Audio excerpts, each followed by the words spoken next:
James 3:5-6. Ang dila ng tao, maliit na bahagi lamang ng katawan, ngunit napakalaki ng ipinagyayabang. Isipin na lamang ninyo kung paano napaglalagablab ng isang maliit na apoy ang isang malawak na kagubatan. Ang dila ay parang apoy. Isang daigdig ng kasamaang nagpaparumi sa ating buong pagkatao. Ang apoy na ito ay mula sa impyerno at sinusunog ang lahat sa buhay ng tao. Matalim na dila, resident evil. Dear Lord, teach us. May your words be our medicine, our balm, our comfort, our shelter. At nawa, Panginoon, kami po'y pakalinisin niyo at ngayon ay turuan, akayin, gabayan, paalalahanan ng mga bagay na maaaring nalilimot. May you be our preacher, our teacher, our healer. We seek you, Father, in the name of your Son, Jesus. Matalim na dila, resident evil. Ano ba ang matalim na dila? And let us define it as unkind and destructive speech, as hurting words, brutal frankness, at lahat ng kanyang mga derivatives at versions. Matalim na dila is childlike. Pagbata pa.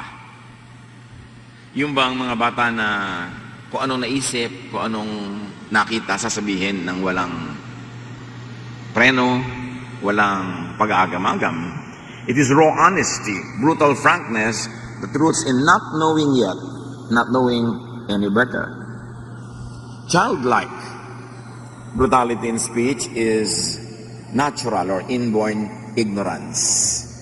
In other words, kakulangan ng kaalaman na normal lang sa mga bata na hindi pa nagkakaroon ng karanasan, hindi pa natuturuan, hindi pa napaparusahan ng universe dahil sa matalim na dila.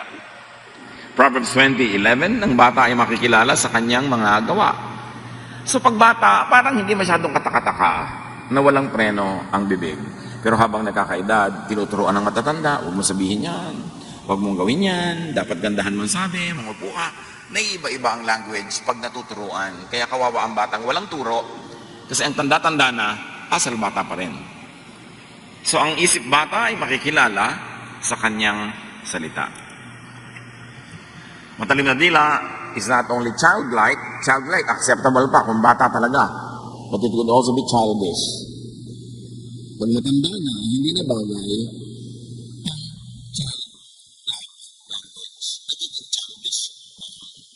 hindi na pang bata, pang-isip bata na lang. Matalim na dila is retardedness. It is a form of mental or emotional underdevelopment. Kasi tumanda na, wala pang pinagkatandaan kung magsalita para pa rin walang nalaman. 1 Corinthians 14:20, huwag kayong mag-isip bata. At syempre kakambal nun, huwag kayong magsalita na parang bata, lalo't hindi na kayo bata. Proverbs 22:15, likas sa mga bata ang pagiging pilyo, ngunit sa pamamagitan ng palo, sila'y matututo. Disiplina, pagsasalita, pagkokontrol sa tama, natututo ang bata. At ang gamot sa ganitong childishness in language is mental or emotional growth, instruction, discipline. Napakahalaga lalo sa formative years na natuturuan. Marami pang sinasabi ang matalim na dila. Matalim na dila is selfish. Pag matalim ang dila at hindi na bata, isip bata o makasarili. Yung mga matatalimang dila, they are releasing words to please oneself, even at the expense of others. Releasing words for self-gratification or for convenience. Naginhawahan ng loob, dumali ang buhay, nasabi ang gustong sabihin, kahit na reckless ang pagsasalita. Proverbs 15:28, tinitimbang ng matuwid kung ano ang sasabihin. Ngunit di na iniisip ng masama ang kanyang sasalitain. So pagka ang tao ay may bait, may disiplina, may urbanidad, mayroong sibilisasyon, hindi basta-basta nagsasalita. Mapagwagaan lang ang loob, pinabigat ang loob ng iba. Kaya selfishness Masabi ko lang at ma-release ko Ay, di ikaw na ngayon na magdala. Bahala ka na. Ikaw na ngayon ang mayroong buhat niyan. Hindi na ako kasi nilipat ko na sa'yo. At maraming gano'n. Yung bang, pwede bang kakausapin kita para lumabag ang dibdib ko? Kaya pagkatapos natin mag-usap, dibdib ko ba ang sisikip? Gumaan ang pakiramdam mo pero bumigat ba ang sa akin? So iniingatan din natin ang ganong mga paraan ng pagpapagaan ng sarili tapos iba ang magdurusa. Just because a thought pops up in your head does not mean it should burst out of your mouth. Kaya sa mga comics, merong yung thought bubbles. Pag bilog na gano'n, ibig sabihin, iniisip lang niya, hindi niya sinasabi. Pero pag line, yung guhit, tapos yung mga salita, nakasulat doon sa may bilog, sinabi niya yun. Hindi ko man naiisip sinasabi. Ganon nga yung childlike At ganon din yung childish. At ganon ang selfish. Proverbs 17:27, nagtataglay ng kaalaman ang maingat magsalita. Speak to benefit. Speak for benefit. Yung magsasalita ka na advance dapat yung cause mo, umasenso ang katayuan mo, napaganda ang iyong kalagayan, hindi yung nagsalita ka, napasama ka pa, napahamak ang iba, lugi ang mga tao. The more intelligent, mature, and wise, the more able to discern what not to say. How to speak kindly and diplomatically. The more able to speak with minimum damage to others and to oneself.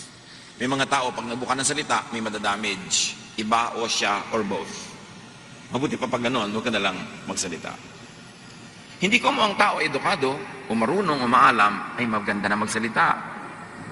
Being knowledgeable, informed, or educated is no guarantee of wisdom in the use of words. Kadalasan pa nga, oftentimes, more education, more power, more wealth, means more arrogance, more carelessness and cruelty, more spiritual corruption. Dapat lang maingat magsalita ang maralita, ang mahina, ang mababa, ang kalagayan. Kasi kailangan niya ng favor ng mga may kapangyarihan. Dapat lang. Ang kahanga-hanga yung maganda magsalita, magalang, nag-iisip, kahit makapangyarihan siya, kahit mayaman siya, kahit siya ang tinitingala o siya ang nakatataas sa iba in terms of rank, in terms of power, tapos ang ingat-ingat pa rin niya, yun ang tunay, the good speech. Many people are only obligated to be polite because they are powerless. But the moment they become powerful, lumalabas ang totoo. Kaya kahanga-hanga sa mga makapangyarihan yung nananatiling magalang sa pagsasalita. Proverbs 10:19, sin is not ended by multiplying words, but the prudent hold their tongues. Ang maalam, ang tunay na marunong, pinipigilan ng bibig. Hindi laging ibinubulalas yung nasa lalamunan na salita na gustong lumabas. Ang matalim na dila is rude and unkind. Proverbs 15:4, a perverse tongue crushes the spirit. Ang matalas na pangungusap ay masakit sa kalooban. Dapat blessing tayo sa kapwa, hindi curse. Pag nagsasalita tayo, dapat gumagaan yung mabigat ang pakiramdam, lumiliwanag yung nadidiliman, tumutuwid yung liko, sumasarap yung mapait, yung mapakla. Pero, paano kung tuwing nagsasalita tayo, may nasasaktan? Ang taong kapwa natin, ang daming problema. Di natin alam yun. Maraming suliranin, maraming bigat, maraming bayarin, maraming sakit, maraming umaasa sa kanya.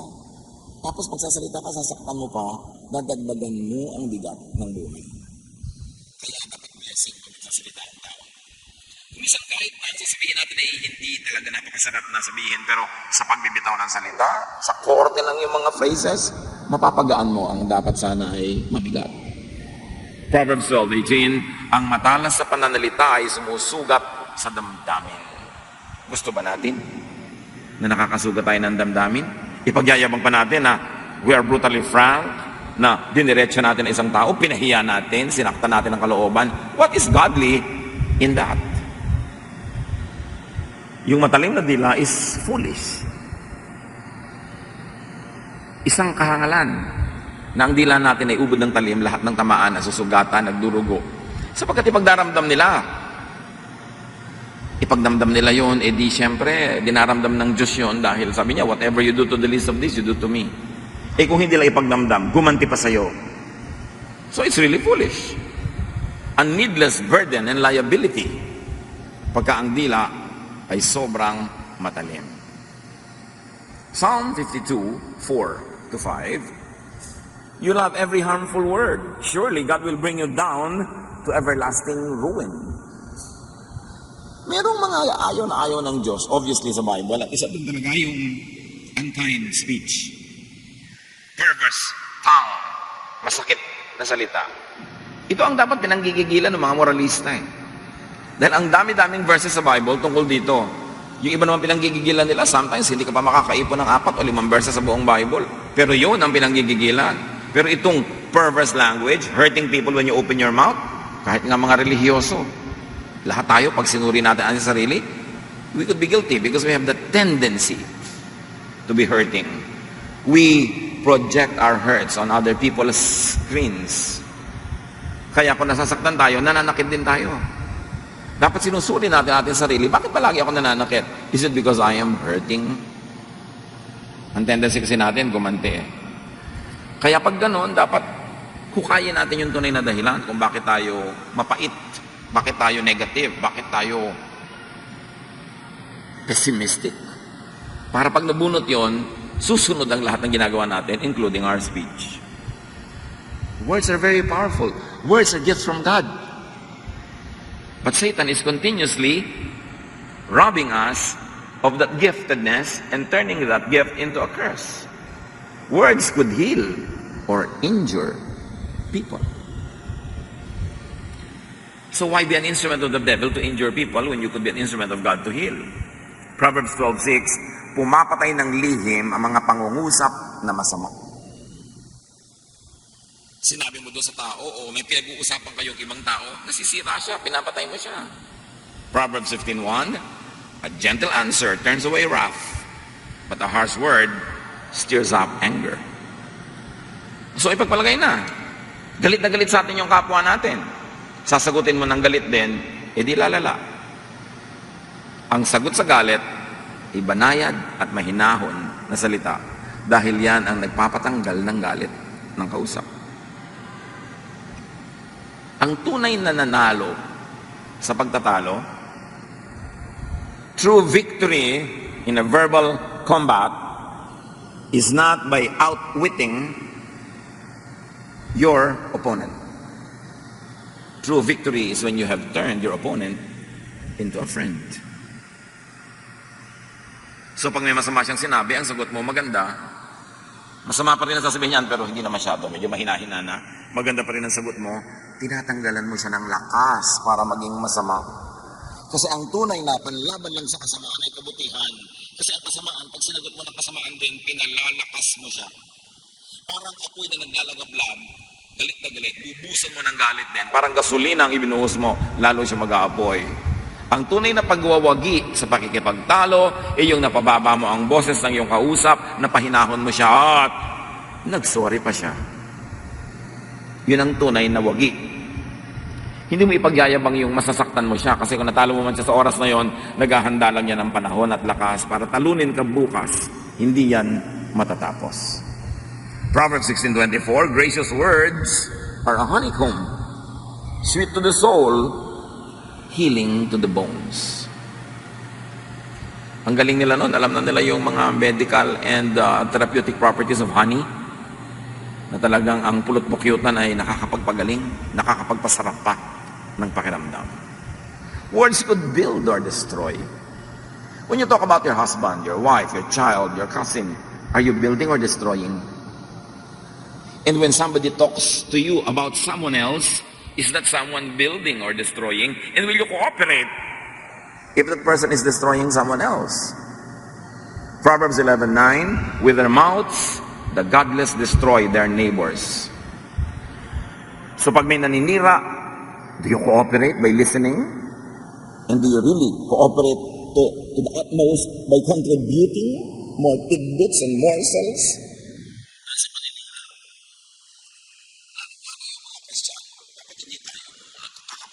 sa naninira. Hindi mo dapat patahabain ang pakikinig at i-encourage pa. Kasi, naninira na sila. And remember, it is the devil who destroys. The devil comes to steal, kill, and destroy. So yung naninirang salita is the work of the devil.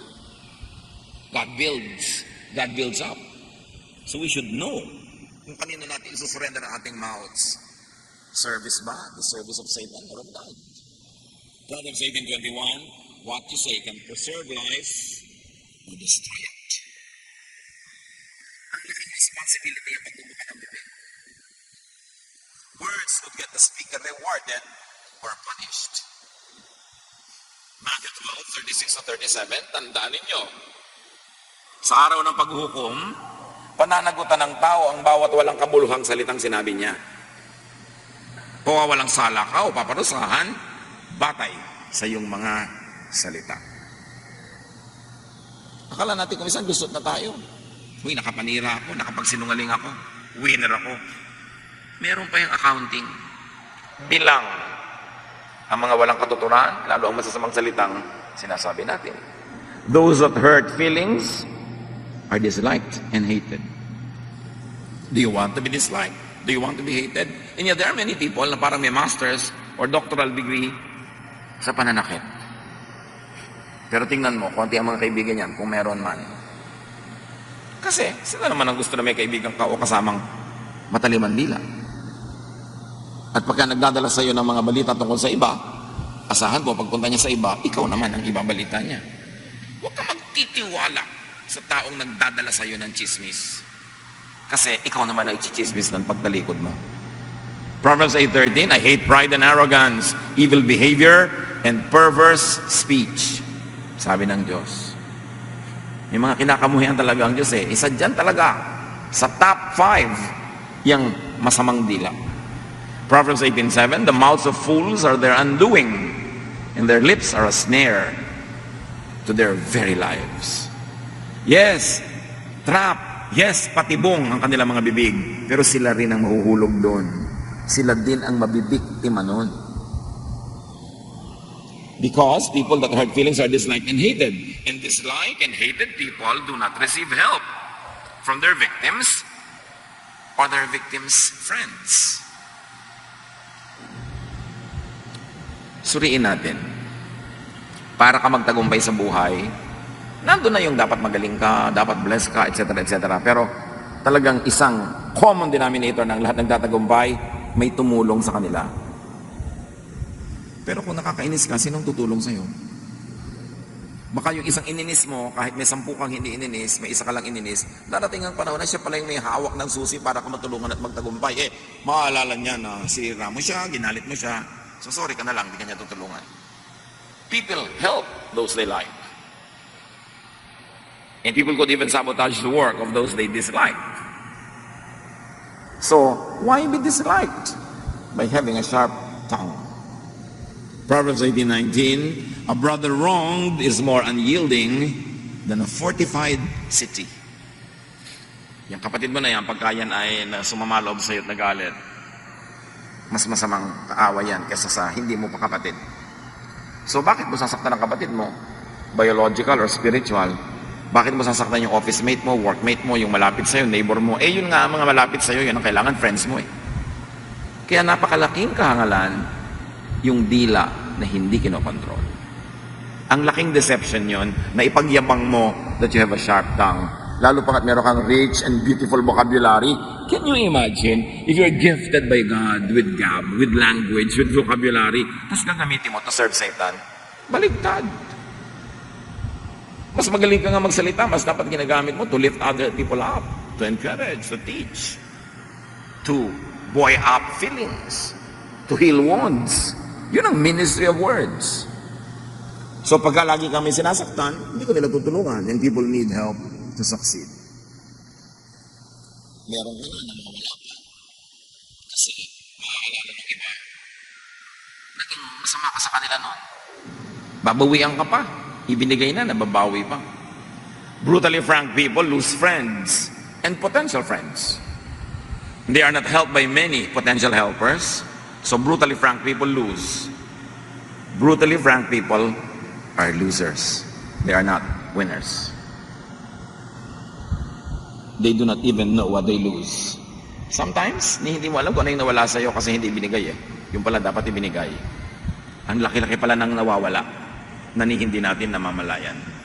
Proverbs 21:23, those who guard their mouths and their tongues keep themselves from calamity. Gusto nyo maligtas sa napakaraming kalamidad? Shut up. Or speak well. Don't speak when you are not ready to give a good speech. That which is edifying and encouraging and helpful.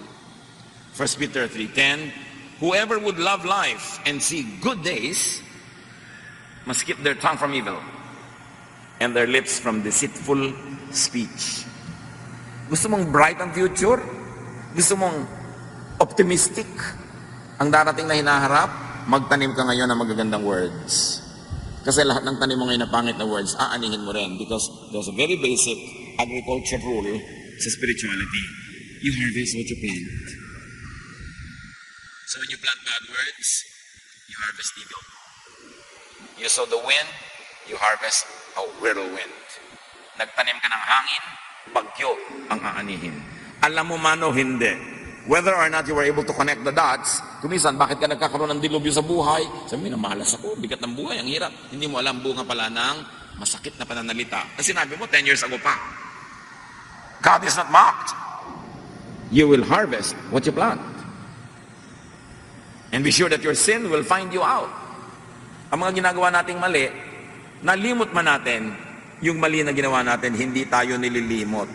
Babalikan tayo.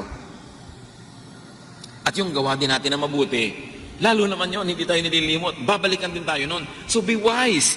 Plant good seeds. Speak good words. At kung meron kailangang ituwid na mali, meron kailangang sabihan, disiplinahin, hindi kailangang bad words ang gamitin doon. You can correct bad by still saying good words. In fact, you cannot correct bad with bad. Dapat positive.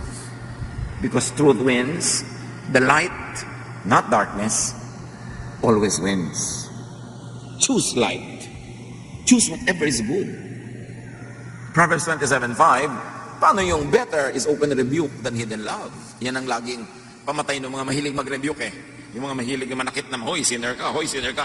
Sabi nyo, open rebuke yan. Mas mabuti yan kaysa secret love. Proverbs 28:23, whoever rebukes a person will in the end gain favor rather than the one who has a flattering tongue. So, sabi niya, kailangan mag-rebuke ako. Yes, we can rebuke. But you don't have to be brutal. You don't have to make it public. Ano nga sabi sa Bible? Pag may nagkakasala, nagkakamali, puntahan mo. Kayo lang mag-usap privately. Para wala siyang pride involved, hindi siya magyabang, tanggapin niya ang kanyang kamalian. At sabi, pag naituwid yan, you have won a brother or a sister. At pag talagang super ayaw niya makinig, nagpatulong ka pa sa iba para siya ituwid, ayaw pa rin, tapos yung kasalanan niya is affecting everybody, that's when you tell everybody, so that they will not be affected by that sin. Pero kung private lang yung sin niya, hindi mo kailangan gawing public. Pero kung nakaka-affect na sa public, eh di doon palang ginagawa yan na ganun. Pero just the same, ang first 3 steps is quiet, correction. Kasi mas nakikinig ang tao, lalo't itutuwid mo siya, sasabihin mo ang kanyang mali, mas nakikinig siya pa. Sarili na lang yung usapan kaysa public. Kasi pag may audience na, yung pride niya naandar, ide-defend na niya ang sarili niya kasi offensive na yung procedure, yung method. Kaya mas maganda tahimik. Yes, we can rebuke. But how? That is what is important. Hindi yung judgmental, hindi self-righteous, kundi para bang may sugat siya, bubulat-latin mo kahit mahapde, lalanggasin mo kahit masakit, kasi gusto mo siyang gumaling. Hindi dahil lang gusto mo siyang ipahiya, gusto mo siyang i-judge, at gusto mo siyang gantihan. Magkaiba yun. At malalaman yun ng tao na nire-review kung ano ang iyong layunin. Brutal frankness need not shape, flavor, frame, and damage truthfulness. Frankness. Loving correction and rebuke. Hindi kailangan maging brutal. Loving pa rin kahit kinokorrect. Yung alam ng tao na itinutuwid mo siya kasi mahal mo siya, hindi dahil gusto mo siyang masaktan para ka makabawi. Rebuke and frankness could be gentle and even endearing.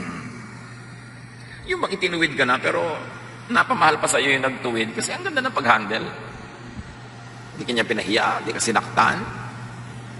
May malasakit, dahan-dahan, iniingatan ka. Frankness should be constructive, not destructive. Frankness should make friends, not enemies. Frankness should help, not hurt others and yourself. Frankness benefit others and even yourself. Pag hindi beneficial yung frankness, saka na, ipaghintay mo na ibang panahon, pag mas tama yung klima para magsalita, at pag mas handa ka magsabi in the best possible way.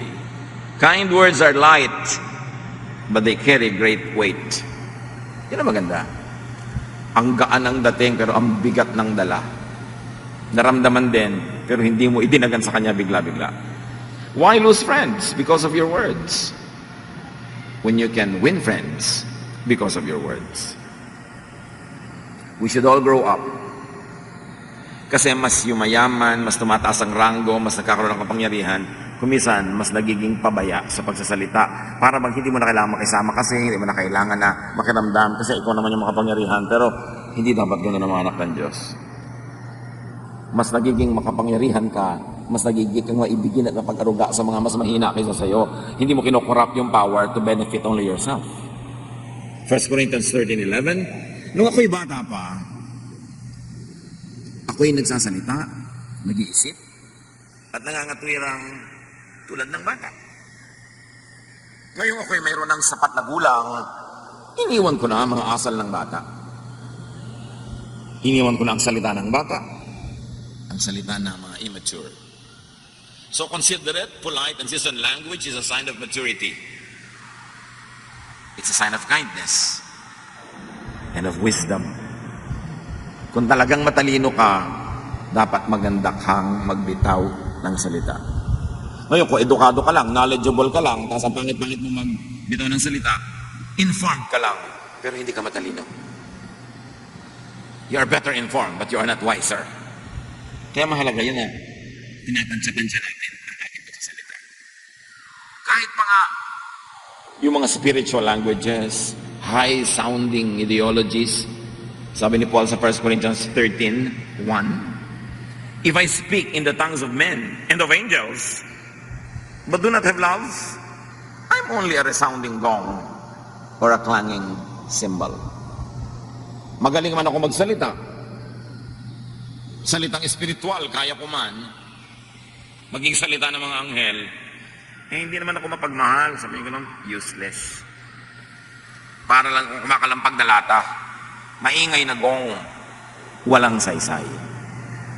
Bali wala ang religious work and religious words kung ang words ay hindi loving.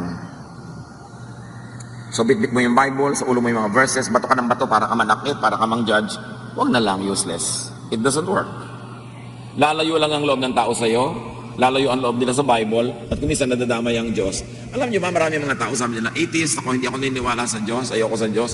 Hindi naman yung totoo Ang totoo, ayaw nila sa mga religious people. Ayaw nila sa mga religions, nadadama yung Diyos, kasi yung mga religion, they stand as if they represent God. So if you don't like them, automatically you don't like God na. Pero hindi yun ganon. We should delineate that there are people who believe in God, but they don't believe in corporate religions. There are people who believe personally in God, but they don't believe in religious leaders who stand as if they represent God. Kasi yung mga galit nila doon sa mga representatives, sa mga religious people, nalilipat tuloy sa Diyos. Akala mo sa Diyos galit, hindi naman pala. Kahit mga atheist, ang dami na natin nakausap na ganyan. I don't believe in God.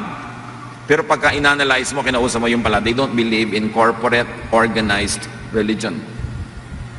Na hindi pala sila, hindi sa Diyos, hindi naniniwala, kundi hindi sila naniniwala sa theology ng mga tao, ng mga relihiyoso na ang historical record, talaga namang questionable. Dahil sa misrepresentation of religions, of religious people, people who don't like those religions think that it is God they do not like. Okay ba yun? Madalas pa nga ang Diyos misrepresented by corporate religions more than being faithfully represented. So hindi masama na i-criticize natin ang religion, religious practices, even some religious teachings, lalong-lalo kung parang kabaligtaran naman yun ang tunay na pagkakaunawa natin sa Diyos. Sometimes by criticizing theology, by criticizing religious groups and religious practices, you're actually releasing God, setting God free from the molds and the images created by religions. Kasi kanya-kanyang gawa ng Diyos-Diyosan, kanya-kanyang gawa ng mga puon-puonan, kanya-kanyang gawa ng mga imahe, ng mga mental constructs, ang mga theologians about God. But going against their theologies doesn't always mean going against God. Kuminsan nga, you're doing God a favor by going against a theology that misrepresents God.